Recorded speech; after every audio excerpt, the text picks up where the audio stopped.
দেখো দেখো দেখো আকাশে কত কি উড়ছে। তোমরা কি মনে হচ্ছে আকাশে পাখি উঠছে? একদমই এটা ভেবে ভুল করো না, এগুলো পাখি নয়, এগুলো আসলে ঘুড়ি উঠছে। তো আমরা গেছিলাম ঘুড়ি ওড়ানোর প্রতিযোগিতাতে। তো মাখালে একটা মেলা হয়, যে মেলাতে ঘুড়ি ওড়ানো প্রতিযোগিতা হয়। প্রতিযোগিতা ঠিক নয়, ঘুড়ি ওড়ানো হয় মেলা উপলক্ষে।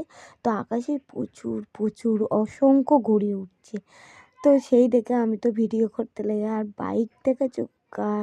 বাইকগুলো শুধু দেখো, মানুষের ভিড়, এখানে প্রচুর পরিমাণে ভিড় হয়।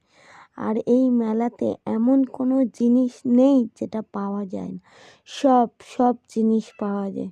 তো আমি নেক্সট ব্লগে তোমাদের দেখাবো এই মেলাতে কি কি জিনিস পাওয়া যায়। তো তোমরা ভিডিওটা দেখতে থাকো, আর ভিডিওটা ভালো লাগলে অবশ্যই লাইক করো, সাবস্ক্রাইব করে পাশে থাকো। Thank you.